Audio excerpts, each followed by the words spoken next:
ಕಾರ್ಯಕ್ರಮದ ಪ್ರಾಯೋಜಕರು Ashlesh hotel, opposite MIT, Karkala road, Manipal.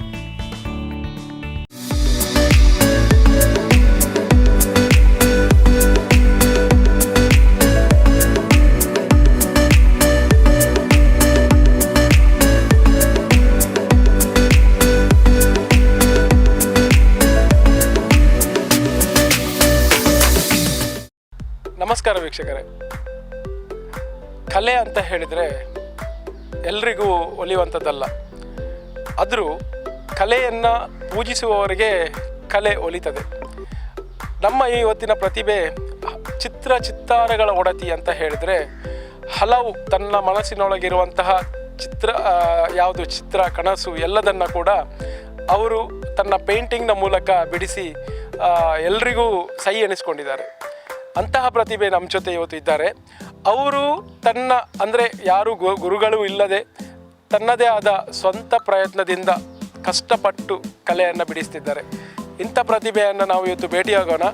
ಅವರೇ ಇವತ್ತಿನ ನಮ್ಮ ಅತಿಥಿ ರಕ್ಷಾ ಪೂಜಾರಿ ಅವರನ್ನು ಭೇಟಿಯಾಗೋಣ, ಬನ್ನಿ.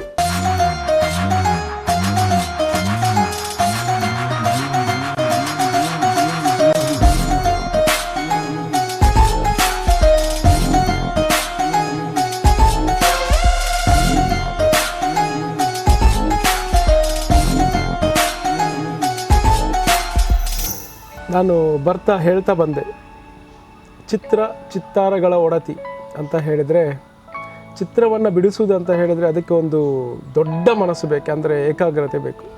ಅದರಲ್ಲೂ ಸತತ ಪ್ರಯತ್ನ, ಅದರ ಹಿಂದೆ ಇರುವಂತಹ ಶ್ರಮ, ಆ ನಂತರ ಮೂಡಿ ಬರುವಂಥ ಚಿತ್ರ, ಅದು ಎಲ್ಲರ ಮನಸ್ಸನ್ನು ಕೂಡ ಗೆಲ್ತದೆ. ಸೊ ಅಂಥ ಒಂದು ಚಿತ್ತಾರಗಳ ಒಡತಿ ನಮ್ಮ ಜೊತೆ ಇದ್ದಾರೆ. ಅವರನ್ನು ಕಾರ್ಯಕ್ರಮಕ್ಕೆ ಸ್ವಾಗತಿಸೋಣ. ಇವರು ರಕ್ಷಾ ಪೂಜಾರಿ. ಇವರು ಹಲವಾರು ಪೇಂಟಿಂಗ್ಗಳನ್ನು ಮಾಡಿ ಎಲ್ಲರ ಮನ ಗೆದ್ದಿದ್ದಾರೆ. ಸೊ ಅವರನ್ನು ಕಾರ್ಯಕ್ರಮಕ್ಕೆ ಸ್ವಾಗತ ಮಾಡೋಣ. ನಮಸ್ಕಾರ, ಹೇಗಿದ್ದೀರಿ? ನಿಮ್ಮ ಚಿತ್ರಗಳನ್ನು ನೋಡಿದೆ, ತುಂಬಾ ಖುಷಿ ಆಯಿತು. ವಿಶೇಷ ಚಿತ್ರಗಳನ್ನು ಬಿಡಿಸ್ತೀರಿ. ಸೊ ಚಿತ್ರ ಬಿಡಿಸೋದು ಅಂತ ಹೇಳಿದರೆ ಎಲ್ರಿಗೂ ಇಷ್ಟ. ನಾನು ಕೂಡ ಸಣ್ಣ ಇರಬೇಕಾದ್ರೆ ಪ್ರಯತ್ನ ಪಟ್ಟೆ, ಬಟ್ ಆಗಲಿಲ್ಲ, ಏನು ಮಾಡೋದು. ಆದರೆ ಬೇರೆ ಚಿತ್ರಗಳನ್ನು ನೋಡಿ, ಕಲಾಕಾರರನ್ನು ನೋಡಿ ನಾನು ತುಂಬ ಸಂತೋಷ ಪಡ್ತೇನೆ. ಅದರಲ್ಲೂ ನಿಮ್ಮ ಚಿತ್ರಗಳನ್ನು ತುಂಬಾ ನೋಡಿದೆ ನಾನು. ವಿಶೇಷ ಚಿತ್ರಗಳಿವೆ. ನಿಮಗೆ ಈ ಪ್ರೇರಣೆ ಹೇಗೆ ಬಂತು ಅಂತ ಕೇಳ್ತಾ ಇದ್ದೇನೆ. ನಾನೊಂದು 3 year ಬ್ಯಾಕ್ ಒಂದು ಹಾಸ್ಪಿಟಲಲ್ಲಿ ವರ್ಕ್ ಮಾಡ್ತಿದ್ದೆ. PUC ಮುಗಿದು ಡೈರೆಕ್ಟ್ ಸ್ಟಡಿ ಕಂಟಿನ್ಯೂ ಮಾಡಲಿಲ್ಲ, ವರ್ಕ್ ಮಾಡ್ತಿದ್ದೆ. ಆ ಟೈಮಲ್ಲಿ ಫ್ರೀ ಟೈಮಲ್ಲಿ ಲಂಚ್ ಅವರಲ್ಲಿ ನಮಗೆ ಅಂದರೆ 1 o'clock ಇಂದ 4 o'clock ತನಕ ತುಂಬ ಬ್ರೇಕ್ ಟೈಮ್ ಇತ್ತು. ಸೊ ಆ ಟೈಮಲ್ಲಿ ಸುಮ್ಮನೆ ವೇಸ್ಟ್ ಅಂತ, ಅಂದರೆ ಟೈಮ್ ವೇಸ್ಟ್ ಅಂತ ನಾನು ಸುಮ್ಮನೆ A4 ಶೀಟಲ್ಲೆಲ್ಲ ಪೆನ್ಸಿಲಲ್ಲೆಲ್ಲ ವರ್ಕ್ ಮಾಡ್ತಿದ್ದೆ. ಆ ಟೈಮಲ್ಲಿ ಅದೇ ಪೆನ್ಸಿಲ್ ವರ್ಕ್ ಮಾಡಿದ್ದಾನಲ್ಲ, ಅಲ್ಲಿ ಸ್ಟಾಫ್ನವರಿಗೆಲ್ಲ ತೋರಿಸ್ತಿದ್ದೆ. ಸೊ ಅವರು ಖುಷಿ ಆಗ್ತಿತ್ತು ವರ್ಕ್ ಎಲ್ಲ ನೋಡಿ. ಆ ಸಮಯವನ್ನ ಹಾಳು ಮಾಡದೆ ಅದನ್ನ, ಅಂದರೆ ಆ ಸಮಯದಲ್ಲಿ ನೀವು ವರ್ಕ್ ಮಾಡಲಿಕ್ಕೆ ಸ್ಟಾರ್ಟ್ ಮಾಡಿದ್ರಿ. ಸೊ ನಾನೇನು ಕೇಳೋದಂತ ಹೇಳಿದ್ರೆ, ಆ ಮನಸ್ಸು ಹೇಗೆ ಬಂತು ಅಂತಂದರೆ, ನೀವು ಚಿತ್ರ ಬಿಡಿಸ್ಬೇಕಂತ ಹೇಗೆ ಮನಸ್ಸು ಬಂತಂತ, ಅಂದರೆ ಯಾರಾದರೂ ನಿಮ್ಮ ಗುರುಗಳಿದ್ರ, ಅಲ್ಲ ಯಾರನ್ನ ರೋಲ್ ಮಾಡೆಲ್ ಆಗಿ ತಕೊಂಡು ನೀವು ಪ್ರೇರಿತರಾಗಿ ಮಾಡಿದ್ರ? ಇಲ್ಲ, ಅಂದರೆ ನನಗೆ ಹವ್ಯಾಸ ಮುಂಚೆ ಇರಲಿಲ್ಲ. ಅಂದರೆ ನಾನು ಚಿತ್ರ ಬಿಡಿಸ್ತಿದ್ದೆ ಆಲ್ಮೋಸ್ಟ್ ಆಗಿ. ಅಂದರೆ PUC ಅಲ್ಲಿ ಕೂಡ ಒಂದು 2-3 ಸಲ ಪ್ರೈಸಸ್ ಎಲ್ಲ ಬಂದಿತ್ತು. ಸೊ ಹಾಗೆ ಅಂದರೆ ಗೀಚೋದು ಮತ್ತು ಬರೆಯೋದು ಅಂದರೆ ತುಂಬ ಇಷ್ಟ ಫ್ರೀ ಟೈಮಲ್ಲೆಲ್ಲ. ಸೊ ಹಾಗೆ ನಾನು ಅಲ್ಲಿ ಪೆನ್ಸಿಲ್ ವರ್ಕ್ ನೀವು ಒಂದು ಹೇಳಿದ್ರಿ, ಗೀಚುವುದು ಮತ್ತೆ ಬರೆಯುವುದು. ಹೌದು. ಅಂದರೆ ನಾವು ಸಣ್ಣ ಇರಬೇಕಾದ್ರೆ, ಬಾಲ್ಯದಲ್ಲಿ ಅಂದರೆ ಸಣ್ಣ ಇರಬೇಕಾದ್ರೆ ನಾವು ಗೀಚಿಯೇ ನಾವು ಬರೀಲಿಕ್ಕೆ ಕಲಿಯುವಂಥದ್ದು. ಚಿತ್ರ ಕೂಡ ಹಾಗೆ, ಗೀಚಿದ ನಂತರ ಅದರಲ್ಲಿ ಬರುವಂತಹ ಕೆಲವು ಚಿತ್ರಗಳು ವಿಶೇಷವಾಗಿರ್ತದೆ. ಅದೇ ನಮಗೆ ಸ್ಫೂರ್ತಿಯಾಗಿ ಮುಂದೆ ನಾವು ವಿಶೇಷ ಪೇಂಟಿಂಗ್ಗಳನ್ನು ಬಿಡಿಸ್ತೇವೆ. ಅಂದರೆ ಸ್ಟಾರ್ಟಿಂಗಲ್ಲಿ ನಾವು ಪೇಂಟಿಂಗ್ ಮಾಡಲಿಕ್ಕೆ ಬರಲ್ಲ, ಅದರ ಹಿಂದೆ ಶ್ರಮ ಇರ್ತದೆ. ಇದನ್ನು ನಿಮಗೆ ಗುರುಗಳು ಇಲ್ಲ ಅಂತ ಹೇಳಿದ್ರಿ. ಸೊ ನೀವು ಆ ಪೇಂಟಿಂಗ್ಸನ್ನು ನೀವೇ ಚಿತ್ರಗಳನ್ನ ಬಿಡಿಸಿ ಬಿಡಿಸಿ ಬಿಡಿಸಿ ನೀವು ಕಲ್ತಿದ್ದೀರಿ. ಅದು ಹೇಗೆ ಆಯ್ತು ಸಾಧ್ಯ? ಅಂದ್ರೆ ನಾನು ಅದೇ ಸರ್ ಹಾಸ್ಪಿಟಲಲ್ಲಿ ವರ್ಕ್ ಮಾಡ್ತಿದ್ದೆ. ಆ ಟೈಮಲ್ಲಿ ಸ್ಟಾಫ್ನವರಿಗೆಲ್ಲ ತೋರಿಸಿ ಅವರು ಅಪ್ರಿಷಿಯೇಟ್ ಮಾಡ್ತಿದ್ರು, ಒಳ್ಳೇದಾಗಿದೆ ಮಾಡು ಅಂತ. ಸೊ ಅಲ್ಲಿ ಒಬ್ರು ಫಿಸಿಯೋಥೆರಪಿಸ್ಟ್ ಇದ್ದಾರೆ, ಸ್ವಾತಿ ಅಂತ. ಅವರಿಗೆ ನನ್ನ ವರ್ಕ್ ಇಷ್ಟ ಆಗಿ ಮತ್ತೆ ಅವರು ನಂಗೆ ಹೇಳಿದ್ರು, ನೀನು ಯೂಟ್ಯೂಬ್ ಅಲ್ಲಿ ನೋಡು ಪೇಂಟಿಂಗ್ಸ್ ಎಲ್ಲ, ನಿಂಗೆ ಸ್ವಲ್ಪ ಐಡಿಯಾ ಸಿಗ್ತದೆ ಅಂತ. ಸೊ ಅಲ್ಲಿ ತನಕ ನಂಗೆ ಕ್ಯಾನ್ವಾಸ್ ಅಂದ್ರೆ ಏನಂತ ಗೊತ್ತಿರ್ಲಿಲ್ಲ. ಆಮೇಲೆ ಸೊ ಯೂಟ್ಯೂಬ್ ನೋಡಿದ್ಮೇಲೆ ಅವರೇ ನನ್ನೊಂದು ಬುಕ್ ಶಾಪಿಗೆ ಕರ್ಕೊಂಡೋಗಿ ನಂಗೆ ಅದಕ್ಕೆ ಬೇಕಾದ ಕೆಲವು ಮೆಟೀರಿಯಲ್ಸ್ ಎಲ್ಲ ತೆಗೆದು ಕೊಟ್ಟರು. ಮತ್ತೆ ನಾನು ಬಂದು ಲೈಟ್ಲಿ ಫಸ್ಟ್ ಟೈಮ್ ಮಾಡಿದ್ದು ಪೇಂಟಿಂಗ್ 2017 16 ಮೋಸ್ಟ್ಲಿ ಫಸ್ಟ್ ಟೈಮ್ ಮಾಡಿದೆ. ಓಕೆ ಬಂತು, ಅದು ತುಂಬ ಮಿಸ್ಟೇಕ್ಸ್ ಇತ್ತು. ನೆಕ್ಸ್ಟ್ ಮತ್ತೆ ನಾನು ಅದನ್ನು ಮಾಡಿ ನೆಕ್ಸ್ಟ್ ಕೆಲವು ಕ್ಯಾನ್ವಾಸ್ ಪರ್ಚೇಸ್ ಮಾಡಿದೆ, ಮತ್ತೆ ವರ್ಕ್ ಮಾಡಲಿಕ್ಕೆ ಸ್ಟಾರ್ಟ್ ಮಾಡಿದೆ. ಅದು ವರ್ಕ್ ಸ್ವಲ್ಪ ನನ್ನದು ಇಂಪ್ರೂವ್ಮೆಂಟ್ ಆಗ್ತಾ ಹೋಯ್ತು. ಮತ್ತೆ ನನ್ನ ಡಾಕ್ಟರ್ ಅಂದರೆ ನಾವು ವರ್ಕ್ ಮಾಡುವಲ್ಲಿ ಡಾಕ್ಟರ್ಗೆ ಕೂಡ ತೋರಿಸಿದೆ. ಅವರಿಗೆ ಕೂಡ ತುಂಬ ಖುಷಿ ಆಯಿತು. ಡಾಕ್ಟರ್ ಸುರೇಶ್ ಅಂತ ತುಂಬ ಸಪೋರ್ಟ್ ಮಾಡಿದ್ರು ಅವರು ಕೂಡ. ನೆಕ್ಸ್ಟ್ ಮತ್ತೆ ನಾನು ಅಲ್ಲಿ ಜಾಬ್ ಕ್ವಿಟ್ ಮಾಡಿದೆ, ಮತ್ತೆ ಮೆಡಿಕಲ್ ರೆಪ್ರೆಸೆಂಟೇಟಿವ್ ವರ್ಕ್ ಮಾಡ್ತಿದ್ದೆ 1 ಇಯರ್. ಆಮೇಲೆ ನಾನು ಶಿರ್ವಾ ಶಿಫ್ಟ್ ಆಗಿ ಇಲ್ಲಿ ರಿಸೆಪ್ಷನಿಸ್ಟ್ ವರ್ಕ್ ಮಾಡ್ತಿದ್ದೆ. ಸೊ ಅಲ್ಲಿ ನನಗೆ ತುಂಬ ಸಪೋರ್ಟ್ ಮಾಡಿದರು ಅಶೋಕ್ ಅಂತ ಹೇಳುವವರು. ಅವರಿಗೆ ಅವ್ರ ರೆಸ್ಟೋರೆಂಟ್ಗೆ ನಂದು ಪೇಂಟಿಂಗ್ಸ್ ಬೇಕಿತ್ತು ಅಂತ ಹೇಳಿ 2 ಪೇಂಟಿಂಗ್ಸ್ ಆರ್ಡರ್ ಕೊಟ್ಟರು.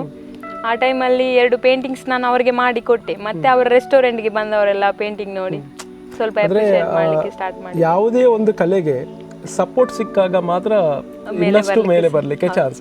ಅಂದರೆ ನಿಮಗೆ ಈ ಥರ ಅಂದರೆ ಪೇಂಟ್ ಮಾಡು, ಚಿತ್ರಗಳನ್ನ ಬಿಡಿಸು ಅಂತ ಯಾರು ಸಪೋರ್ಟ್ ಮಾಡಿದ್ದಾರೆ? ಅದೇ ನಂಗೆ ಅಶೋಕ್ ಅಂತ ಅವರು, ಅಂದ್ರೆ ಅವ್ರು ನನ್ನ ಪೇಂಟಿಂಗ್ ನೋಡಿ ಅವ್ರು ನಂಗೆ ಹೇಳಿದ್ರು, ನೀವು ಇಷ್ಟು ಒಳ್ಳೆ ಪೇಂಟಿಂಗ್ ಮಾಡ್ತೀರಾ, ನಿಮ್ಗೆ ಇದರಲ್ಲೇ ಒಂದು ಕರಿಯರ್ ನೋಡ್ಬೋದಲ್ಲ ಹಾಗೆ ಹೇಳಿದ್ರು. ನೆಕ್ಸ್ಟ್ ಮತ್ತೆ ಅವ್ರು ಹೇಳಿದ್ರು ನಂಗೆ, ನಿಮ್ಗೆ ಕಾಲೇಜ್ ಟ್ರೈ ಮಾಡ್ಬೋದಲ್ಲ. ನಾನಂದ್ರೆ ಈಗ ಮನೆ ಪರಿಸ್ಥಿತಿ ಮತ್ತೆ ಆ ಟೈಮಲ್ಲಿ ಪುನಃ ಜಾಬ್ ಮಾಡ್ತಿರುವಾಗ ಅದು ಸ್ಕಿಪ್ ಮಾಡಿ ಕಾಲೇಜ್ ಎಲ್ಲ ತುಂಬ ಕಷ್ಟ ಅಂತ ನಾನು ಅವ್ರ ಹತ್ರ ನೋಡಬೇಕು ಹಾಗೆ ಹೇಳಿದೆ. ಮತ್ತು ಆ ಟೈಮಲ್ಲಿ ನನಗೆ ನಾನು ವರ್ಕ್ ಮಾಡ್ತಿದ್ದಲ್ಲಿ ಕಸ್ಟಮರ್ ಆಗಿ ಮನೋಜ್ ಶೆಟ್ಟಿ ಅವರು ಬಂದಿದ್ದರು. ಸೊ ಅವರು ನನ್ನ ಪೇಂಟಿಂಗ್ಸ್ ನೋಡಿ ಅವ್ರು ನನಗೆ ತುಂಬ ಅಂದರೆ ಒಳ್ಳೆಯ ಒಂದು ಅಣ್ಣನ ರೀತಿಯಲ್ಲಿ ಸಪೋರ್ಟ್ ಮಾಡಿ ಕಾಲೇಜೆಲ್ಲ ಅವರೇ ಜಾಯಿನ್ ಮಾಡಿಸಿದ್ರು. ಈವನ್ ಮನೆಯಲ್ಲಿ ಕೂಡ ಎಲ್ಲ ಮಾತಾಡಿ ಅಶೋಕ್ ಮತ್ತು ಅದೇ ಮನೋಜ್ ಶೆಟ್ಟಿ ಅವರು ನನಗೆ ತುಂಬ ಸಪೋರ್ಟ್ ಮಾಡಿ ಕಾಲೇಜೆಲ್ಲ ಜಾಯಿನ್ ಮಾಡಿ ಈಗ ಸ್ಟಡಿ ಮಾಡ್ತಿದ್ದೇನೆ. ರಕ್ಷಾ ಪನ್ಪಿ ಹಿಡಿದು ಸೂಪರ್ ಟ್ಯಾಲೆಂಟೆಡ್ ರಕ್ಷಣ ಫ್ರೆಂಡ್ ಪನ್ರಿಗೆ ಮಸ್ತ್ ಹೆಮ್ಮೆ ಒಂದುಂಡು. ಸುಮಾರು 2 ವರ್ಷ ಪಿರ ಯಾನ್ ಬೊಕ್ಕ ರಕ್ಷಾ ಮುಲ್ಪ ಮೀಟಾಯ ಅರ್ ಮುಲ್ಪ ನಂಜಿ ಆಫೀಸ್ ಸೈಡ್ ವರ್ಕ್ ಮಲ್ತೊಂದು ಇತ್ತೀರಿ. ಸೊ ಎಂಕ್ ಒಂಜಿ ನಾರ್ನ ಪೇಂಟಿಂಗ್ ತೂಪಿನ ಅವಕಾಶ ತಿಕ್ಕಂಡು. ಸೊ ಎಂಕರ್ನ ಪೇಂಟಿಂಗ್ ತೂದು ಎಂಕ್ ಮಸ್ತ್ ಖುಷಿ ಆಂಡು. ಏನಾದ್ರು ರಿಕ್ವೆಸ್ಟ್ ಮಲ್ತೆ ರಕ್ಷಾ ಪ್ಲೀಸ್ ಎಂಕ್ ಒಂಜಿ ಪೇಂಟಿಂಗ್ ಮಲ್ತುಕೊರಲ್ಲ ಏನ ಆಫೀಸಿಗೆ ಈ ರೆಸ್ಟೋರೆಂಟಿಗೆ. ಸೊ ಆರು ಒಪ್ಪಿಯರು ಈ ಬ್ಯಾಕ್ಗ್ರೌಂಡ್ ಅರ್ನೇ ಪೇಂಟಿಂಗು ಮಸ್ತ್ ಶೋಕ್ ಉಂಡು. ಸೊ ಎಂಕರ್ನ ಪೇಂಟಿಂಗ್ ತೂದು ಮಸ್ತ್ ಖುಷಿ ಆಂಡು. ಏನಾರು ಡಪಂಡೆ ರಕ್ಷಾ ಈ ಫೀಲ್ಡ್ ಹಿಡಿದಾಗ ನನ್ನ ಮಸ್ತ್ ಎದುರು ಪೋಲಿಯತ್ತೆ, ಏನ ಟ್ಯಾಲೆಂಟ್ ಮಸ್ತ್ ಒಂದು ಎಕ್ಸ್ಪೋಸ್ ಮಲ್ಪೋಲಿಯತ್ತೆ. ಇರ್ದಾಗ ಒಂಜಿ ಕಾಲೇಜ್ ಜಾಯ್ನ್ ಅವರ ಬಲ್ಲಿ ದೆನ್ ಆತ ಪತ್ತೆ ನಗಾರ ಪಂಡೇರು ಇಜ್ಜಿ ಎಂಕಲಿಲ್ಲ ನಿಂಚ ಕಷ್ಟ ಉಂಡು ಅರ್ನ ಇಲ್ಲದ ಬರಪ್ಪಂಗ ಅರ್ನ ಪ್ರೀವಿಯಸ್ ಸ್ಟೋರಿ ಬರಪಂಡೇರು ಎಂಕ ಮಸ್ತ್ ದುಃಖಂಡು. ಇದೇ ಪಂಡೆ ಓಕೆ ರಕ್ಷಾ ನಿಕ್ ಮಲ್ಪುಗ ಯಾನಿದೆ ಸಪೋರ್ಟ್ ಮಲ್ಪೆ ಪ್ಲೀಸ್ ಇರೋಜಿ ಕಾಲೇಜ್ ಜಾಯ್ನ್ ಆಲೆ. ದೆನ್ ಎದ್ದು ಸ್ಟೋರಿ ಪೂರ ಅರೆ ಪನ್ಪೇರು ಆರ್ಟ್ ಕಾಲೇಜ್ ಜಾಯ್ನ್ ಆಯ್ರು ಅರ್ನ ಕಲೆ ಮಸ್ತ್ ಇಂಪ್ರೂವ್ ಆಂಡಿತ್ತೆ. ಅರೆಗೆ ಮಸ್ತ್ ಪ್ರಶಸ್ತಿ ಅಲ್ಪ ಮುಲ್ಪ ಪೂರ ಮಸ್ತ್ ಅರ್ನ ಪುದಾರ ಬತ್ತೇಳು ಮಸ್ತ್ ಖುಷಿ ಆವೊಂದುಂಡು ಅರ್ನ ಈ ಇಂಪ್ರೂವ್ಮೆಂಟ್ ತೂದು. ನನಾತ್ ದೇವರಿಗೆ ಮಸ್ತ್ ಮಸ್ತ್ ಎಡ್ಡೆ ಆಶೀರ್ವಾದ ಕೊರಡು. ನನಾತಾರ ಮಸ್ತ್ ಪ್ರಸಿದ್ಧಿ ಮಲ್ಪನೆಗೆ ಮಲ್ಪಾಡು. ಈಗ ನೀವು ಎಲ್ಲಿ ಸ್ಟಡಿ ಮಾಡ್ತಿದ್ದೀರಿ? ನಾನು ಆಳ್ವಾಸ್ ಮೂಡಬಿದ್ರೆ ಎಲ್ಲಿ ಸ್ಟಡಿ ಮಾಡ್ತಿದ್ದೀರಿ? ಅಂದರೆ ಅಲ್ಲಿ ಕೂಡ ಕಲೆಗೆ ತುಂಬ ಸಪೋರ್ಟ್ ಮಾಡ್ತಾರೆ. ಸೊ ಅಲ್ಲಿರುವಂತಹ ಎಲ್ಲ ಸ್ಪೋರ್ಟ್ಸ್ ಆಗಲಿ ಮ್ಯೂಸಿಕ್ ಆಗಲಿ ಡಾನ್ಸ್ ಆಗಲಿ ಎಲ್ಲದಕ್ಕೂ ಸಪೋರ್ಟ್ ಮಾಡ್ತಾರೆ ಅಲ್ಲಿ. ಸೊ ನಿಮಗೆ ಯಾವ ಥರ ಸಪೋರ್ಟ್ ಮಾಡ್ತಾರೆ? ನಮಗೆ ಅಂದರೆ ನಮ್ಮದು ವಿಜುವಲ್ ಆರ್ಟ್ಸ್ ಅಂದರೆ ಬೇರೆ ಎಲ್ಲ ಕೋರ್ಸಿಗಿಂತ ಡಿಫ್ರೆಂಟ್ ಕೋರ್ಸ್. ಸೊ ನಮಗೆ ತುಂಬಾ ವ್ಯಾಲ್ಯೂ ಇರ್ತದೆ ಅಲ್ಲಿ. ಮತ್ತು ಕಾಲೇಜಿದ್ದು ಲೆಕ್ಚರ್ಸ್ನವರಾಗಲಿ ಟೀಚರ್ಸ್ನವರಾಗಲಿ ಒಳ್ಳೆ ರೀತಿ ಸಪೋರ್ಟ್ ಮಾಡ್ತಾರೆ. ಇವನ ವಿವೇಕ್ ಆಳ್ವಾ ಸರ್ ವಿವೇಕ್ ಆಳ್ವಾ ಸರ್ ಕೂಡ ನನಗೆ ತುಂಬ ಆತ್ಮೀಯರು. ಸೊ ಅವರು ಕೂಡ ಒಂದು ಕಲೆಗೆ ತುಂಬ ಸಪೋರ್ಟ್ ಮಾಡ್ತಾರೆ. ಎಲ್ಲ ಯಾರು ಕಲಾವಿದರಿದ್ದಾರೆ ಎಲ್ಲರೂ ಕೂಡ ಸಪೋರ್ಟ್ ಮಾಡ್ತಾರೆ. ಹಾಗೆ ನಿಮಗೆ ಕೂಡ ಅವರು ಸಪೋರ್ಟ್ ಇನ್ನಷ್ಟು ಕೊಡಲಿ ಅಂತ ನಾನು ಈ ಮೂಲಕ ಕೇಳ್ಕೊಳ್ತಿದ್ದೇನೆ. ಹಾಗೆ ಯಾವ ಥರದ ಪೇಂಟಿಂಗ್ಸ್ಗಳನ್ನು ನೀವು ಬಿಡಿಸ್ತೀರಿ? ನಾನು ಸರ್ ಕ್ಯಾನ್ವಾಸ್ ಪೇಂಟಿಂಗಲ್ಲಿ ನಮಗೆ ಬೇರೆ ಬೇರೆ ವೆರೈಟಿ ಬರ್ತದೆ ಫಾರ್ಮ್ಸ್ ಎಲ್ಲ. ಸೊ ಅದರಲ್ಲಿ ಮಧುಬಾನಿ ಮತ್ತು semi modern type paintings, abstract ಎಲ್ಲ, ಮತ್ತು ರಿಯಲಿಸ್ಟಿಕ್ ಆ ಥರದ್ದೆಲ್ಲ ಬಿಡಿಸ್ತೇವೆ. ಅಂದರೆ ನಿಮಗೆ ಈಗ ಮನೆಯಲ್ಲಿ ಬಿಡುವು ಸಿಕ್ಕಿದಾಗ ಅಂದರೆ ಮನೆಯಲ್ಲಿ ಫ್ರೀ ಇದ್ದಾಗ ನೀವು ಪೇಂಟಿಂಗ್ಸನ್ನು ಬಿಡಿಸ್ತೀರಾ? ಹೌದು, ಪೇಂಟಿಂಗ್ಸ್. ನಿಮ್ಗೆ ಯಾವುದೋ ಒಂದು ಜಾಗ ಇರ್ಬೋದು ಪೇಂಟಿಂಗ್ಸ್ ಮಾಡಲಿಕ್ಕೆ, ಯಾವ ಥರ ನಿಮಗೆ ನಾನು ಜಾಸ್ತಿಯಾಗಿ ಮನೆ ಒಳಗೆ ಮಾಡೋದಿಲ್ಲ, ಅಂದರೆ ಕತ್ತಲೆ ಇರ್ತದಂತ ಅಂಗಳದಲ್ಲಿ ಕೂತ್ಕೊಂಡು ಜಾಸ್ತಿಯಾಗಿ ಪೇಂಟಿಂಗ್ಸ್. ಯಾಕೆ ಅಂತ ಹೇಳಿದ್ರೆ ಬೆಳಕು ಇದ್ರೆ ನಮಗೆ ಏನು ಹೇಳ್ತಾರೆ, ಕತ್ತಲೆಯಿಂದ ಬೆಳಕಿನ ಕಡೆಗೆ ಆ ಪೇಂಟಿಂಗ್ಸಿಂದ ಹೋಗ್ಬೋದು ಅಂತ ಹೇಳಿದ್ರೆ ಕತ್ತಲೆಯನ್ನು ದೂರ ಮಾಡುವಂತಹ ಪೇಂಟಿಂಗ್ಸ್ಗಳು ನಿಮ್ಮಿಂದ ಮೂಡಿ ಬರ್ತದೆ. ನಿಮಗೆ ತುಂಬ ಅವಾರ್ಡ್ಗಳು ಬಂದಿದೆ ಅಂತ ಕೇಳಿದ್ದೇನೆ, ಅಂದರೆ ನ್ಯಾಷನಲ್ ಅವಾರ್ಡ್ ಕೂಡ ಬಂದಿದೆ ಅಲ್ವಾ? ಸೊ ಯಾವ ಥರ ಅವಾರ್ಡ್ಗಳು? ಪ್ರೈಸ್ ಅಂತೂ ಬಂದೇ ಬರ್ತದೆ, ಅವಾರ್ಡ್ ಬಂದರೆ ಅದು ಖುಷಿಯೇ ಬೇರೆ. ಸರ್ ಅವಾರ್ಡ್ ಅಂದರೆ ಇನ್ನು ಬರಲಿ, ಅವಾರ್ಡ್ ಅಂದರೆ ಪ್ರೈಸಸ್ ಬಂದದ್ದು. ನಾನು ಅದರಲ್ಲಿ ಪಾರ್ಟಿಸಿಪೇಟ್ ಮಾಡಿದ್ದೆ, ಅಂದರೆ ನ್ಯಾಷನಲ್ ಕ್ಯಾಂಪ್ ಕಾಂಪಿಟಿಷನಲ್ಲೆಲ್ಲ. ಅವಾರ್ಡ್ ಅಂದ್ರೆ ನಮ್ಮ ಆರ್ಟಿಸ್ಟಿಕ್ ಫೀಲ್ಡ್ ಅಲ್ಲಿ ಬೇರೆ ತರ ಕೊಡ್ತಾರೆ, ಆ ತರ ಅದು ಇನ್ನೂ ಬರಲಿಲ್ಲ. ಮತ್ತೆ ಪ್ರೈಸ್ ಸ್ವಲ್ಪ ಟ್ರೈ ಮಾಡಬೇಕು, ಬಂದೇ ಬರ್ತದೆ. ಯಾಕೆಂತ ಹೇಳಿದ್ರೆ ಪ್ರಯತ್ನ, ಆಮೇಲೆ ಅದರ ಮೇಲಿರುವ ಕಲೆಯ ಮೇಲಿರುವಂತಹ ಪ್ರೀತಿ, ಅದೊಂದು ಎರಡು ಇದ್ರೆ ನಮಗೆ ಅವಾರ್ಡು ಪ್ರೈಸು ಅದು ಯಾವುದಲ್ಲ.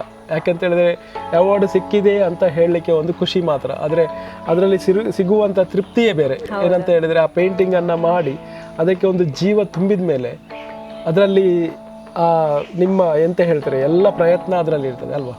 ಸೊ ಯಾವುದೆಲ್ಲ ಪ್ರೈಸ್ಗಳು ಸಿಕ್ಕಿವೆ ನಿಮಗೆ? ಅಂದರೆ ಕಾಲೇಜ್ ಲೆವೆಲಲ್ಲಿ ಈಗ ಇಲ್ಲಿ ಆಳ್ವಾಸಲ್ಲಿ ಕೆಲವು ಸಿಕ್ಕಿದೆ, ಮತ್ತೆ ನಾನು ಸ್ಟೇಟ್ ಲೆವೆಲ್ಗೆ ಸೆಲೆಕ್ಟ್ ಆಗಿದ್ದೆ. ಸೊ ಅಲ್ಲಿ ಕೂಡ ನನಗೆ 3rd ರ್ಯಾಂಕ್ ಬಂದಿತ್ತು. ಆಮೇಲಿನ ದಿನಗಳಲ್ಲಿ ಅದೇ ನ್ಯಾಷನಲ್ ಲೆವೆಲ್ ಕೋಲಾಪುರದಲ್ಲಿ, ಅಲ್ಲಿಗೆ ನನ್ನ ಪೇಂಟಿಂಗ್ ಸೆಲೆಕ್ಟ್ ಆಗಿ ಅಲ್ಲಿ ಪಾರ್ಟಿಸಿಪೇಟ್ ಮಾಡಿದ್ದೆ. ಸೊ ಅಲ್ಲಿ ಪ್ರೈಸ್ ಬಂದಿತ್ತು, ಮತ್ತೆ ನಂದು ಪೇಂಟಿಂಗ್ ಅಲ್ಲಿ ಸೆಲೆಕ್ಟ್ ಆಗಿತ್ತು. ಪುನಃ ರೀಸೆಂಟ್ಲಿ ಪುನಃ ಒಂದು ಸ್ಟೇಟ್ ಲೆವೆಲ್ ಕ್ಯಾಂಪ್ ಬೆಳಗಾವಿಯಲ್ಲಿ ಪಾರ್ಟಿಸಿಪೇಟ್ ಮಾಡಿದ್ದೆ. ಸೊ ಅಲ್ಲಿ ಕೂಡ ಇದು ಕ್ಯಾಂಪ್ ಅಟೆಂಡ್ ಆಗಿದ್ದೆ ನಾನು. ಹಾಗೆ ಕೆಲವು ಕ್ಯಾಂಪ್ ಅಟೆಂಡ್ ಆಗಿದ್ದೇವೆ ಬ್ಯಾಂಗ್ಳೂರಲ್ಲೆಲ್ಲ. ರಕ್ಷಣ ಬಗ್ಗೆ ನಿಗಲೆ ಮಾತು ಗೊತ್ತಿತ್ತಿನಕ ಬಾರಿ ಆರ್ಟಿಸ್ಟ್ ನಮಕ್ ರಕ್ಷಾ ಫಸ್ಟ್ ತಿಕ್ಕಿನಿ 2019 ನನ್ನ ಮದ್ಮೆದ ಟೈಮ್ ಇಡ್ ಒಂಜಿ Anya ಬನ್ಪುನ hotel ಇಡ್ receptionist ಆತಿತ್ತಾರೆ.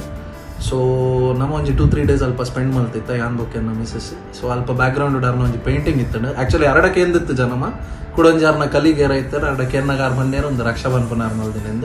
So after that ನಮ್ಮ ಅರ್ನೊಟ್ಟಿಗೂ ಕಾಂಟ್ಯಾಕ್ಟ್ ಮಲ್ತಾ ಪಾತೆರಿಯಾ ವಿ ಬಿಕೇಮ್ ಕ್ಲೋಸ್. ಸೊ ಒಂತ ಟೈಮ್ ಪೋಯ್ ಬೊಕ್ಕ ಯಾನ್ ಪಿರೈಡೆ ಮಸ್ಕತ್ ಬತ್ತಿತ್ತೆ ನನ್ನ ಫ್ಯಾಮಿಲಿ ದೊಟ್ಟಿಗೂ ಅಂಚನೆ ರಕ್ಷಣೊಟ್ಟಿಗೂ ಕಾಂಟ್ಯಾಕ್ಟ್ ಇಡಿತ್ತೆ. ಪಾತರಂದುಪ್ಪನಗಾರನ ಫೈನಾನ್ಷಿಯಲ್ ಪ್ರಾಬ್ಲಮ್ಸ್ ಒಂಚೂರು ಅರ್ಥ ಮಲ್ಪನಕ ಪನ್ನೀರಾರು. So she really wanted to join this college. So ಯಾನ್ ಬುಕ್ ಎನ್ನ ಮಿಸಸ್ ನಮ್ಮನ್ನ ಕೈಟಾಯಿನ ಹೆಲ್ಪ್ ಮಾಡ್ತದೆ, ಅಲ್ಲಿಗೆ ಆ ಕಾಲೇಜಿಗೆ ಜಾಯಿನ್ ಅವರಿಗೆ ಒಂಚೂರು ಸಪೋರ್ಟ್ ಮಾಡ್ತಾ. From then onwards it was purely her efforts and whatever you want to say. ಇನ್ನಿಕಾರ ಒಂಜಿ ಬಾರಿ ಬುಲೆದಿನ ಆರ್ಟಿಸ್ಟ್ ಆದ ಊರುಡು ಮಾತಗಡೆ ಇಟ್ಲಾರ ನಾವು ಹೃದಯ ಬರೋದುಂಡು. ನಾನಾ ಪ್ರಶಸ್ತಿಲಿ ನನಗೆ ತೊಗೊಂಡೇರು. ಕೆಲವೊಂದು ಸ್ಟೇಜ್ ಫಂಕ್ಷನ್ ಇಡಾರನ್ನ ಫೋಟೋ ತೊಗೊಂಡು ಭಾರಿ ಹೆಮ್ಮೆ ಹಾಕೊಂಡು. ಸೊ ಇಂಚಿನ ಟ್ಯಾಲೆಂಟ್ಗಳು ನಿಗಲ್ ಮಾತ ನನಾತ ಸಪೋರ್ಟ್ ಮಾಡ್ತಿದ್ದಾರೆ.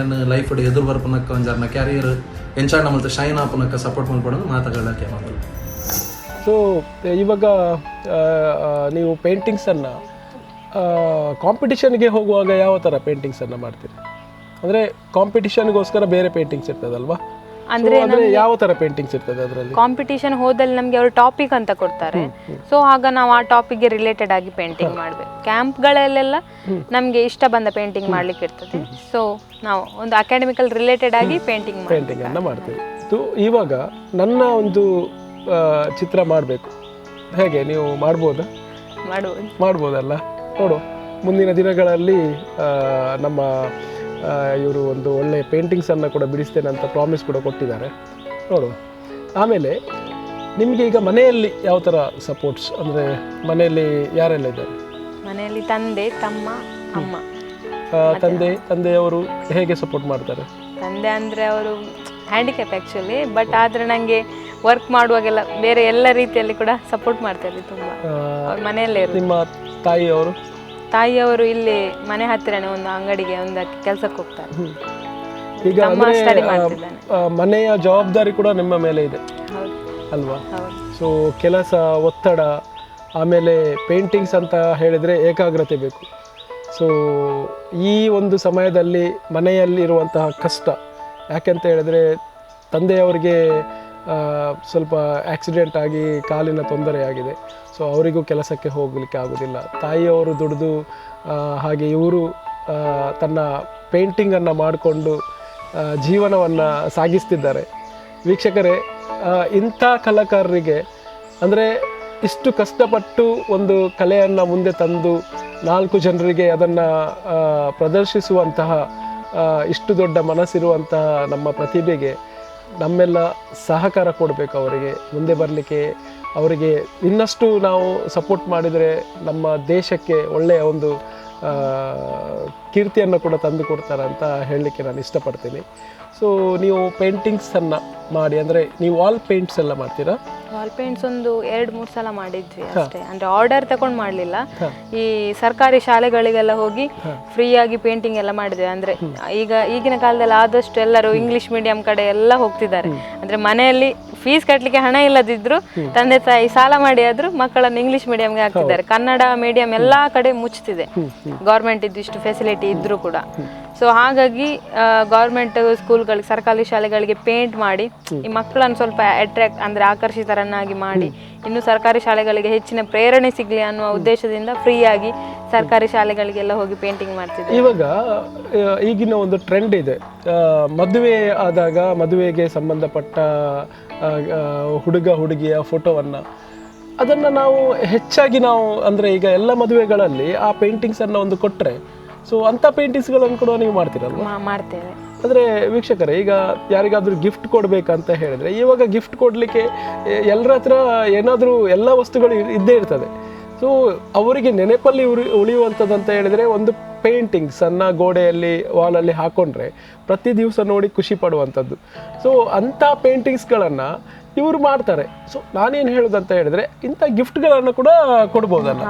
ಸೊ ಸಂಪರ್ಕಿಸಿ ಅವರಿಗೆ, ಸೊ ಅವರು ಕೂಡ ಅಂಥ ಪೇಂಟಿಂಗ್ಸ್ಗಳನ್ನು ಮಾಡಿ ಕೊಡ್ತಾರೆ. ಆಮೇಲೆ ನಿಮ್ಮ ಹಾಬೀಸ್ಗಳು ಅಂದರೆ ನೀವು ಬೇರೆ ಎಂಥ ಹಾಬೀಸ್ಗಳಿದೆ ನಿಮಗೆ?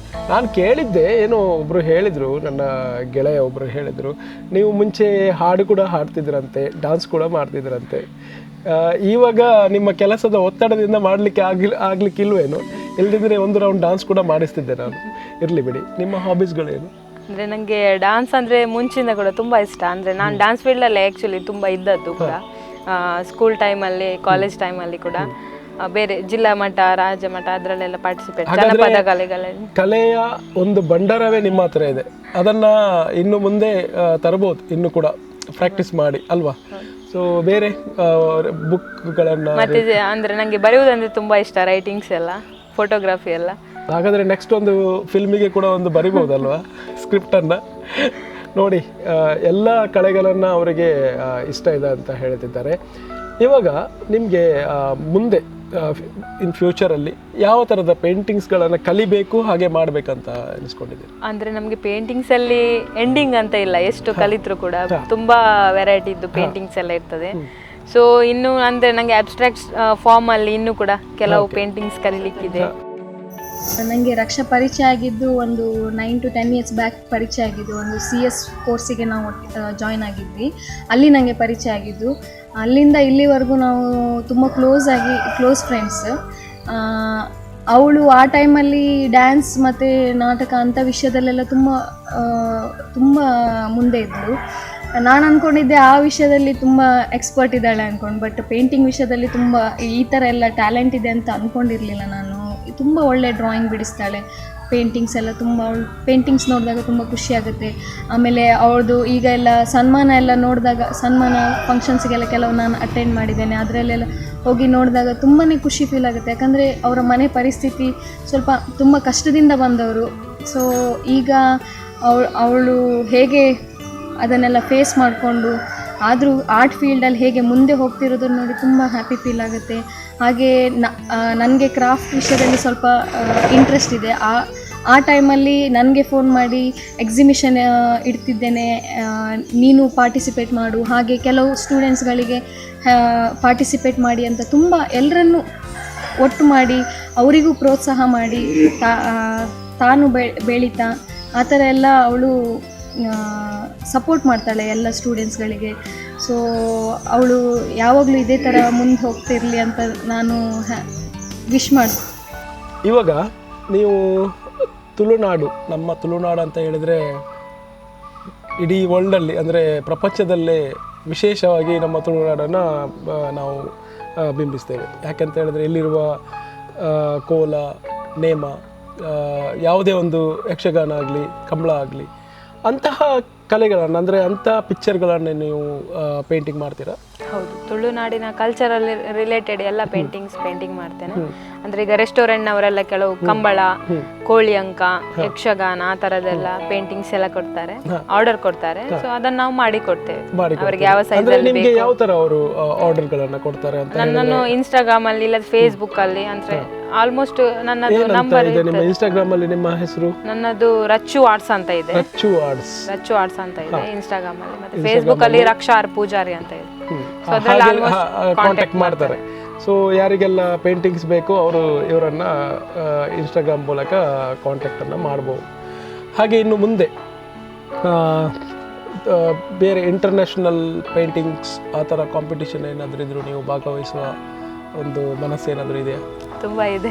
ಕಾಂಪಿಟಿಷನ್ ಅಟೆಂಡ್ ಮಾಡಬೇಕಂದ್ರೆ ನಮಗೆ ಅದರಲ್ಲಿ ತುಂಬ ಎಕ್ಸ್ಪೀರಿಯನ್ಸ್ ಕೂಡ ಸಿಗ್ತದೆ. ಅಂದರೆ ಬೇರೆ ಆರ್ಟಿಸ್ಟ್ನವರ ಜೊತೆ ಎಲ್ಲ ನಾವು ಸ್ವಲ್ಪ ಮಿಂಗಲ್ ಆಗಿರ್ತೇವಲ್ಲ, ಸೊ ಅವರದ್ದು ನಾನೊಂದು ಕೇಳಬೇಕು, ಪ್ರತಿಯೊಂದು ಕ್ಷೇತ್ರದಲ್ಲೂ ಪ್ರತಿಯೊಬ್ಬರಿಗೂ ಒಂದು ರೋಲ್ ಮಾಡೆಲ್ ಅಂತ ಇರ್ತಾರೆ. ನಿಮ್ಮ ರೋಲ್ ಮಾಡೆಲ್ ಯಾರು? ನನಗೆ ಅಂದರೆ ರಮೇಶ್ ರಾವ್ ಅಂತ ಉಡುಪಿ ಅವರು ಸರ್ ಇದ್ದಾರೆ. ಸೊ ಅವರ ಪೇಂಟಿಂಗ್ಸ್ ಎಲ್ಲ ನನಗೆ ತುಂಬ ಇಷ್ಟ. ಅಂದರೆ ಸೊ ನನಗೆ ಮತ್ತೆ ಒಂದು 2-3 ಪೇಂಟಿಂಗ್ಸ್ ಒಳ್ಳೆ ರೀತಿಯಾದ ಹೇಳಿಕೊಟ್ಟಿದ್ದಾರೆ. ಸೊ ಇನ್ನು ಅವರ ಜೊತೆ ನನಗೆ ಪೇಂಟಿಂಗ್ ತುಂಬ ಕಲಿಲಿಕ್ಕಿದೆ. ಅಂದರೆ ಕಲಿಯುವುದಂತ ಹೇಳಿದ್ರೆ ಅದೊಂದು ಖುಷಿಯೇ ಬೇರೆ. ಯಾಕಂತ ಹೇಳಿದ್ರೆ ಇನ್ನಷ್ಟು ನಮಗೆ ನಾಲೆಜ್ ಸಿಗ್ತದೆ.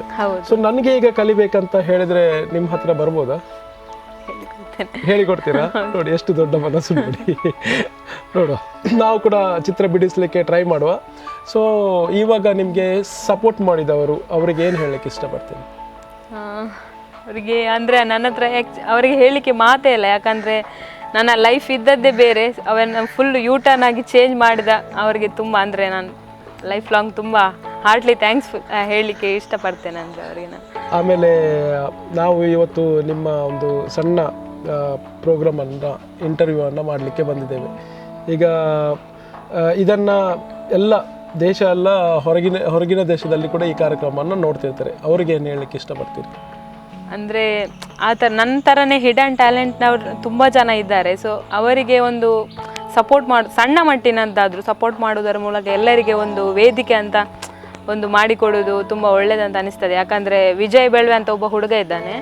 ಅವನು ಹೆಬ್ರಿ ತುಂಬ ಒಳಗೆ ಹಳ್ಳಿಯಲ್ಲಿರುವವನು. ಅವನಿಗೆ ಆರ್ಟ್ ಮಾಡ್ತಾನೆ, ಅವನು ಆರ್ಟಲ್ಲಿ ಇಂಟ್ರೆಸ್ಟ್. ಆದರೆ ಅವನಿಗೆ ಪೆನ್ಸಿಲ್ ಮತ್ತು ಪೇಪರ್ ಬಿಟ್ಟು ಬೇರೆ ಏನು ಗೊತ್ತಿಲ್ಲ. ಆದರೆ ನನಗೆ ಒಬ್ಬರು ಸರ್ ನಾನು ಪೇಂಟಿಂಗ್ ಮಾಡೋದನ್ನು ನೋಡಿ ಅವನ ಬಗ್ಗೆ ನನ್ನ ಹತ್ರ ಹೇಳಿದರು. ಅವನ ನಂಬರ್ ಕೊಟ್ಟರು. ಸೊ ನಾನು ಅವನ ಹತ್ರ ಫೋನ್ ಮಾಡಿ ಮಾತಾಡಿ ಅವನ ಪೇಂಟಿಂಗ್ಸ್ ಎಲ್ಲ ನೋಡಿದೆ. ಪೇಂಟಿಂಗ್ಸ್ ಎಲ್ಲ ಪೆನ್ಸಿಲ್ ವರ್ಕ್ ಎಲ್ಲ ನೋಡಿದೆ. ನಂತರದ ದಿನಗಳಲ್ಲಿ ಅಂದರೆ ಅಲ್ಲಿ ಹೋಗಿ ನನಗೆ ಅವನಿಗೆ ಕಲಿಸ್ಲಿಕ್ಕೆ ಆಗೋದಿಲ್ಲ. ಆದರೆ ನಾನು ಅವನಿಗೆ ಫೋನಲ್ಲೇ ವಾಟ್ಸಪ್ಪಲ್ಲೇ ಎಲ್ಲ ರೀತಿ ಪೇಂಟಿಂಗ್ಸನ್ನು ಕಲಿಸಿಕೊಟ್ಟು ಇವತ್ತಿಗೆ ಅವನು ಕೆಲವು ಸನ್ಮಾನ ಕೂಡ ಬಂತು. ಅವನಿಗೆ ಒಳ್ಳೆ ಪೇಂಟಿಂಗ್ಸ್ ಕೂಡ ಮಾಡ್ತಿದ್ದಾನೆ. ನನ್ನ ಜೊತೆ ಅವನನ್ನು ನಾನು ಸ್ಟೇಟ್ ಲೆವೆಲ್ ಕಾಂಪಿಟಿಷನ್ಗೆ ಕೂಡ ಕರ್ಕೊಂಡೋಗಿ ಪಾರ್ಟಿಸಿಪೇಟ್ ಮಾಡಿದ್ದೇನೆ. ಸೊ ಅವನು ಈ ಇತ್ತೀಚಿನ ದಿನಗಳಲ್ಲಿ ಸ್ಕೂಲ್ಗಳಿಗೆ ಹೋಗಿ ವಾಲ್ ಪೇಂಟಿಂಗ್ ಎಲ್ಲ ತುಂಬ ಮಟ್ಟಿಗೆ ಇಂಪ್ರೂವ್ಮೆಂಟ್ ಆಗಿದೆ. ಖುಷಿ ಆಗ್ತದೆ ನೋಡಲಿಕ್ಕೆ ಕೂಡ. ನೋಡಿ, ಇವರು ಕಷ್ಟಪಡೋದರ ಜೊತೆಗೆ ತನ್ನ ಏನು ಈ ಕಲೆಯ ಒಂದು ಮಾರ್ಗವನ್ನು ತುಂಬ ಕಷ್ಟದಿಂದ ತಗೊಂಡು ಹೋಗ್ತಿದ್ದಾರೆ. ಅದರಲ್ಲೂ ಬೇರೆ ಮಕ್ಕಳಿಗೆ ಪೆನ್ಸಿಲ್ಸ್ ಅದಕ್ಕೆ ಬೇಕಾದ ಪರಿಕರಗಳನ್ನು ಕೊಟ್ಟು ಅವರನ್ನು ಇನ್ನಷ್ಟು ಮೇಲಕ್ಕೆ ತರಬೇಕಂತ ಒಂದು ಪ್ರಯತ್ನ ಮಾಡ್ತಿದ್ದಾರೆ. ನೋಡಿ, ಇದು ನನಗೆ ತುಂಬ ಖುಷಿ ಕೊಟ್ಟ ವಿಷಯ ಅಂತ ಆಗ್ತಾಯಿದೆ. ಸೊ ನಿಮ್ಮ ಈ ಒಂದು ಮನಸ್ಸು ಇದೆ ನೋಡಿ, ಇನ್ನು ಮುಂದೆ ಕೂಡ ಹಾಗೆ ಇರಲಿ. ಅಂದರೆ ತುಂಬ ಜನ ಇರ್ಬೋದು, ಅವರಿಗೆ ಒಂದು ಪೇಪರ್ ಕೂಡ ಸಿಗಲಿಕ್ಕಿಲ್ಲ, ಅಂಥವರಿಗೆ ನಾವು ಸಪೋರ್ಟ್ ಮಾಡಿದರೆ ಅವರು ಎಲ್ಲೋ ಹೋಗ್ತಾರೆ. ಸೊ ನಾವು ಅಂಥ ಒಂದು ಪ್ರತಿಭೆಗಳಿಗೆ ನಾವು ಪರಿಚಯಿಸಬೇಕು, ಅವರಿಗೂ ಕೂಡ ನಾವು ಸಪೋರ್ಟ್ ಮಾಡಬೇಕು. ಇವಾಗ ನಿಮ್ಮ ಒಂದು ಕಲೆಯ ಜರ್ನಿಯನ್ನು ಎಲ್ಲ ಹೇಳಿದ್ರಿ. ನಾನು ಇಷ್ಟೇ ಕೇಳೋದು ಇವಾಗ ಅಂತ ಹೇಳಿದರೆ, ಇವಾಗ ನೀವೊಂದು ಹೆಣ್ಣಾಗಿ ತುಂಬ ಕನಸುಗಳನ್ನು ಇಟ್ಕೊಂಡಿದ್ದೀರಿ. ಏನಂತ ಹೇಳಿದರೆ, ಆ ಕನಸುಗಳಂತ ಹೇಳಿದರೆ ನಾವು ಕೆಲವರು ಕನಸು ನನಸಾಗದೇ ಇರ್ತಾರೆ. ಆದರೆ ನಿಮ್ಮ ಕನಸು ನನಸಾಗಿದೆ. ಹಾಗೆ ನೀವು ನಿಮ್ಮ ಕಷ್ಟಗಳ ನಡುವೆ ಕೂಡ ಇನ್ನೊಬ್ಬರ ಮೇಲಿರುವಂತಹ ಪ್ರೀತಿ, ಅಂದರೆ ಅವರು ಕೂಡ ಮೇಲೆ ಬರಬೇಕಂತ ನೀವು ಕೂಡ ಎಣಿಸ್ಕೊಂಡಿದ್ದೀರಿ. ಅಂದರೆ ನನ್ನ ಜೊತೆಗೆ ಏನೋ ಒಂದು ಸಪೋರ್ಟ್ ಸಿಗದೇ ಇರುವಂತಹ ಕಲಾಕಾರರು ಕೂಡ ಅವರನ್ನು ಮುಂದೆ ತರಲಿಕ್ಕೆ ಪ್ರಯತ್ನ ಪಡ್ತೀರಿ. ಹಾಗೆ ನಿಮ್ಮ ಮನೆಯ ಏನು ಸಮಸ್ಯೆಯ ನಡುವೆ ಸೊ ಇಂತಹ ಒಂದು ಕೆಲಸವನ್ನು ನೀವು ಮಾಡ್ತಿದ್ದೀರಿ. ಸೊ ಮುಂದಿನ ದಿನಗಳಲ್ಲಿ ನೀವು ಯಾವ ಥರ ನಿಮ್ಮ ಜೀವನವನ್ನು ಅಂದರೆ ಪೇಂಟಿಂಗನ್ನು ಮುಂದೆ ತಗೊಂಡು ಹೋಗಲಿಕ್ಕೆ ಇಷ್ಟಪಡ್ತೀರಾ, ಹಾಗೆ ಕೆಲಸ ಏನಾದರೂ ಜಾಬ್ ಮಾಡಿಕೊಂಡು ಮುಂದೆ ಹೋಗಲಿಕ್ಕೆ ಇಷ್ಟಪಡ್ತೀರಾ, ಯಾವ ಥರ ಅಂತ ಒಂದು ಇಲ್ಲ, ನಾನು ಮುಂದಿನ ದಿನಗಳಲ್ಲಿ ಅಂದರೆ ನಂದು ಸ್ಟಡಿ ಇನ್ನೂ 2 ವರ್ಷ ಇದೆ. ಸೊ ಅದು ಕಂಪ್ಲೀಟ್ ಆದಮೇಲೆ ಆರ್ಟ್ ಗ್ಯಾಲರಿ ಆ ಥರ ನಂದೇ ಒಂದು ಓನ್ ಮಾಡಿ ಪೇಂಟಿಂಗ್ಸೇ ಮಾಡೋದಂತ ದೊಡ್ಡ ಕನಸಿದೆ, ನನಸಾಗಲಿ. ಸೊ ನೀವು ಆರ್ಟ್ ಗ್ಯಾಲರಿಯನ್ನು ಮಾಡುವಂಥ ಒಂದು ಮನಸ್ಸನ್ನು ಇಟ್ಕೊಂಡಿದ್ದೀರಿ, ಅದಕ್ಕೆ ಎಲ್ಲರೂ ಸಪೋರ್ಟ್ ಮಾಡ್ತಾ ಎಲ್ಲರೂ ಒಂದು ಅವರಿಗೆ ಬೆನ್ನೆಲುಬಾಗಿ ನಿಂತು ಸಪೋರ್ಟ್ ಮಾಡುವಂಥ ನಮ್ಮ ವಾಹಿನಿಯ ಮೂಲಕ ಕೂಡ ನಾನು ಕೇಳ್ತಿದ್ದೇನೆ. ಸೊ ಕಾರ್ಯಕ್ರಮ ಬಂದದಕ್ಕೆ ನಿಮಗೆ ತುಂಬ ಧನ್ಯವಾದಗಳು. ಹಾಗೆ ನಿಮ್ಮ ಮುಂದಿನ ಜೀವನ ತುಂಬ ಸಕ್ಸಸ್ಫುಲ್ ಆಗಲಿ, ಅಲ್ಲ ಮುಂದೆ ನೀವು ಎನಿಸಿದಂಥ ಎಲ್ಲ ಕೆಲಸಗಳು ನಿಮಗೆ ಸಿಗಲಿ ಅಂತ ನಾನು ನಮ್ಮ ಕಾರ್ಯಕ್ರಮದ ಮೂಲಕ ನಾನು ಕೇಳಿಕೊಳ್ತೇನೆ. ಸೊ ನಿಮಗೆ ಹೇಗೆ ಅನಿಸ್ತು ನಮ್ಮ ಕಾರ್ಯಕ್ರಮಕ್ಕೆ ಬಂದು? ಒಂದು ಒಳ್ಳೆ ಪ್ರೋಗ್ರಾಮ್ ಅಂತ ಅನಿಸ್ತು. ಅಂದರೆ ನಮ್ಮಂಥ ಕಲಾವಿದರಿಗೆ ಒಂದು ಒಳ್ಳೆ ವೇದಿಕೆ ಕೂಡ, ಅಂದರೆ 4 ಜನರಿಗೆ ನಮ್ಮದು ಪೇಂಟಿಂಗ್ಸ್ ನಾವು ಮಾಡ್ತೇವೆ ಅಂತ ಒಂದು ಗೊತ್ತಾಗ್ತದೆ. ಒಂದು ಒಳ್ಳೆ ಪ್ರೋಗ್ರಾಮ್, ಖುಷಿ ಆಯಿತು. ಓಕೆ, ಧನ್ಯವಾದಗಳು. Thank you. Thank you. Raksha's is actually ನಂದು ರಿಲೇಟಿವ್. ಅವರು ನಾನು ಮಾತಾಡಲಿಕ್ಕೆ ಸ್ಟಾರ್ಟ್ ಮಾಡಿದಾಗಿನಿಂದ ಅವ್ರು ನನಗೆ ಓನ್ ಸಿಸ್ಟರ್ ಥರನೇ ಇದ್ದಾರೆ ನನ್ನ ಜೊತೆ. ನನಗಂತವ್ರಂದರೆ ತುಂಬ ಇಷ್ಟ. ಹಿಂದೆ ಸ್ಟಾರ್ಟಿಂಗಿಂದಲೂ ನಾನು ಅವ್ರ ಜೊತೆ ತುಂಬ ಕ್ಲೋಸಾಗೇ ಇದ್ದೇನೆ. ಅವರು ಆ್ಯಕ್ಚುಲಿ ಈಗಂತೂ ಅವರೊಂದು ಹೈ ಆ್ಯಕ್ಟಿವೇಟೆಡ್ ಪರ್ಸನ್ ಅಂದರೆ ತಪ್ಪಾಗಲಿಕ್ಕಿಲ್ಲ. ಅಂದರೆ ಎಲ್ಲ ಫೀಲ್ಡಲ್ಲಿ ಕೂಡ ಇದ್ದಾರೆ, ಎಲ್ಲದರಲ್ಲಿ ಸಹ ಅವರಿಗೆ ಇಂಟ್ರೆಸ್ಟ್ ಜಾಸ್ತಿ. ಈಗ ಒಂದು ಏನಾದರೂ ಕೆಲಸ ಇದ್ದರೆ ಓಕೆ ನಾನು ಇದನ್ನು ಮಾಡ್ತೇನೆ ಅಂತ ಅವರಾಗೆ ಮುಂದೆ ಬಂದು ಕೆಲಸ ಮಾಡ್ತಾರೆ. ಅಂದರೆ ಅಷ್ಟೊಂದು ಹೈ ಆ್ಯಕ್ಟಿವ್ ಪರ್ಸನ್ ಅಂತಲೇ ಹೇಳ್ಬೋದು ಅವರು. ಬಟ್ ಈಗ ಅವರದ್ದು ಪೇಂಟಿಂಗ್ಸ್ ಅಂತೂ ನನಗಂತೂ ತುಂಬ ಇಷ್ಟ ಆಗಿದೆ.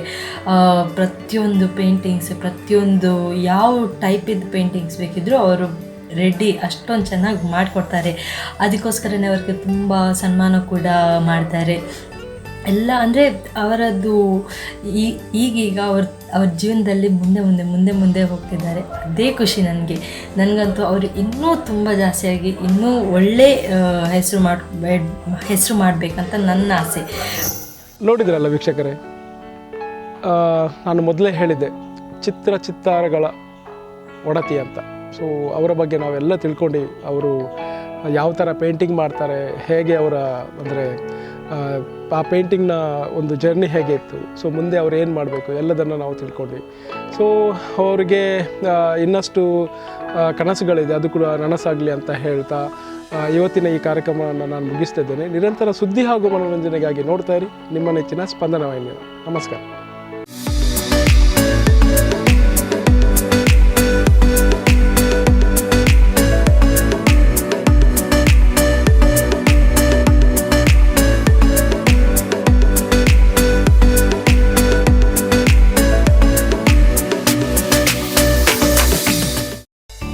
ಕಾರ್ಯಕ್ರಮದ ಪ್ರಾಯೋಜಕರು Ashlesh hotel, opposite MIT, Karkala road, Manipal.